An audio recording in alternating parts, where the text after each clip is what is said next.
Will this here change the small SUV segment? Will this one here change the small electric segment? Presentation here and reveal of the Skoda Epiq, the final production version, brother to the ID Cross from VW, which will also have soon the reveal. And here we can see in the striking red color with the daytime running light, already the selection trim on the outside, off-road look in the lower part, and also in this tour, of course, an extended interior part and all the technological specs and data you need to know with Thomas Gefühl in 4K, full screen, full length. Let's go. And here, the tech deck, the illumination here in the front, not here yet. Supposed to come later then with a Sportline edition of the Epiq. So that one is already announced, but not here yet. However, you can already pick 19-inch wheels here for this version. Biggest ones for this version, 17-inch it starts, 18 or then 19-inch for the Sportline, or also for the so-called first edition. We have it here now in this white scheme with red contrast.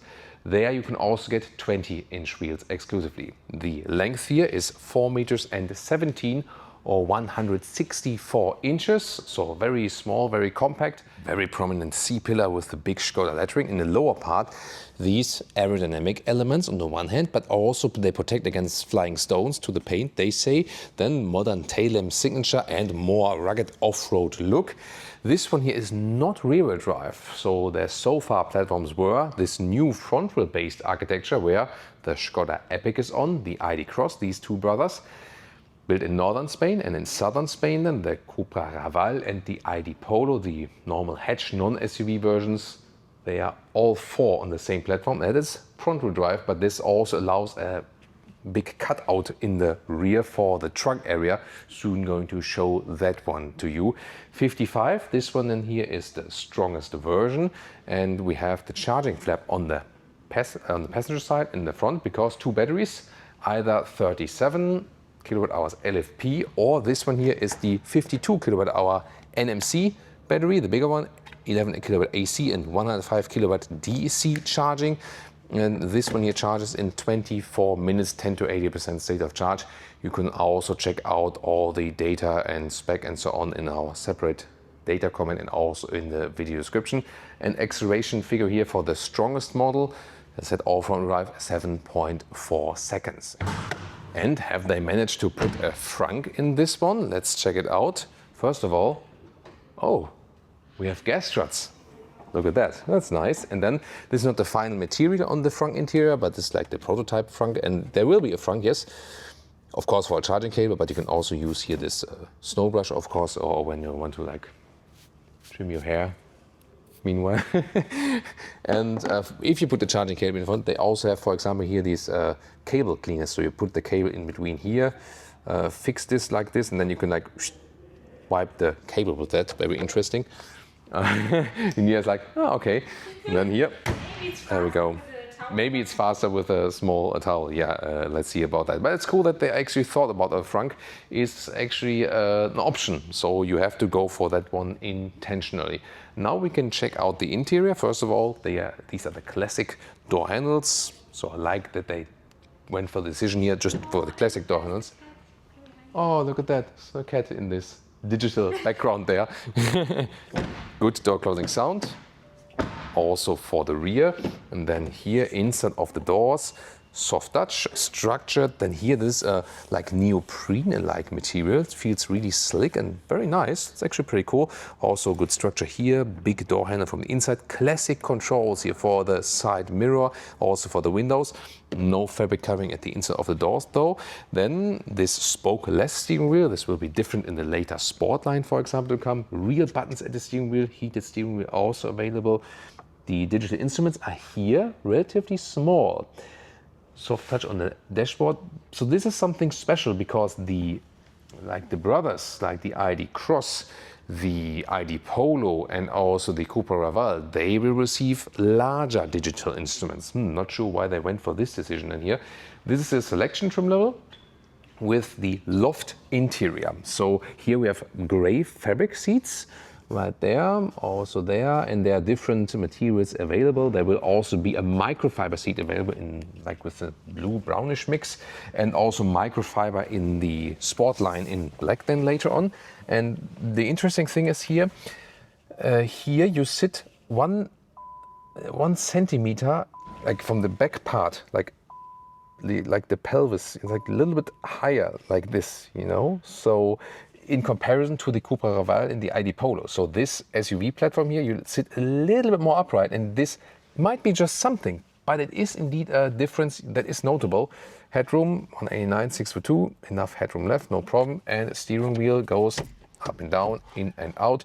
It's also an animal-free material, so this car will always be without animal materials, and this is a very good material as for the touch and feel. And then the cockpit with a 13-inch infotainment system here, horizontal design. You still have a... Whoa, that was Czech radio, I think. Sorry about that. This is a volume slider here. So they still kept these sliders, wonder about that. And also, once again, the difference to like internal competitors is that here they kept the climate unit in the screen, so they don't have the physical dials.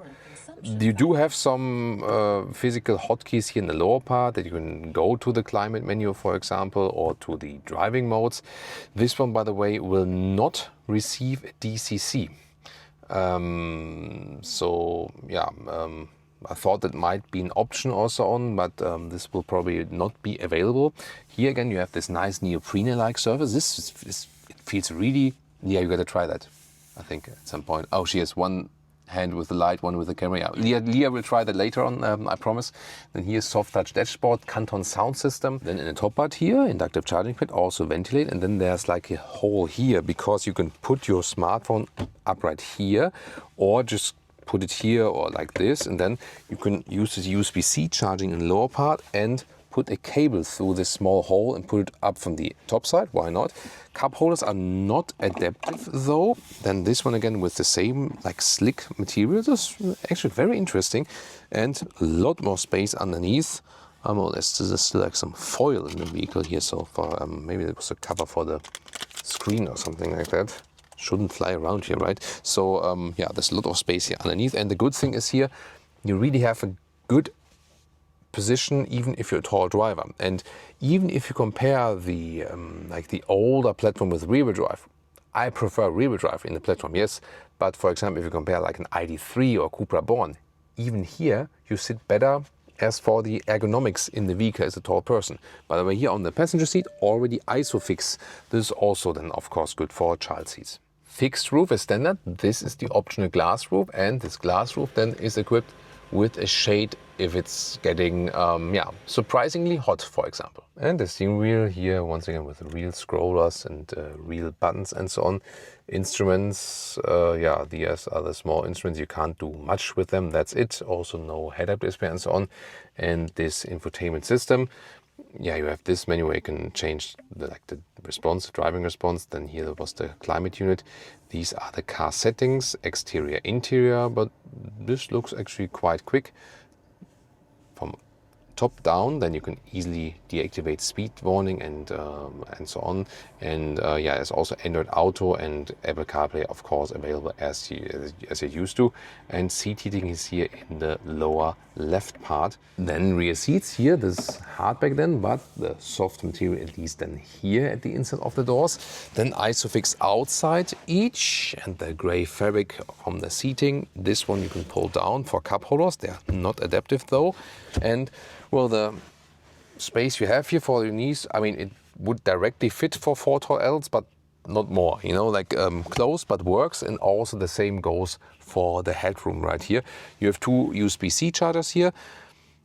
Some space here, not sure what that is for, maybe smartphone, I'm not sure about that. So yeah, you see that it still works, that's it, but it's also not a long car, you know, and it's actually not too uncomfortable here. By the way, what kind of range can we expect from the big battery? We did some tests, you know, with a pre-production vehicle, and at some motorway speeds like 110 kilometers an hour, 60, 70 miles an hour, You can expect driving with a big battery some 300 kilometers, 190 miles in a realistic value. And of course, more thorough tests as for that will come at a later stage. Then here, the trunk or boot, maximum volume at 475 liters, a little bit less with the subwoofer, soon going to show you.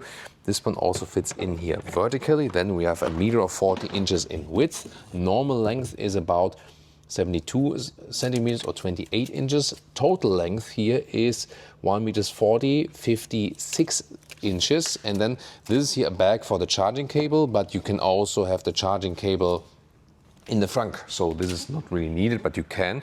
And then when we fold down this, you can see the full scale. And this is the most interesting part here, because you can move this one here in a lower position. This is possible. And you can also fold this one like this and then fold it up here, and then you have all the access to the lower area, and this is the subwoofer. So this one steals a little bit of the leader figure. This piece here, by the way, I told like VW, Skoda and Cupra just leave this out. So they obviously already left it out because this is actually a cover for this piece. But it doesn't really work that well because it folds off when you fold this up and down at this time. So at all 4 different models, I told them better leave it out or find a better solution for that.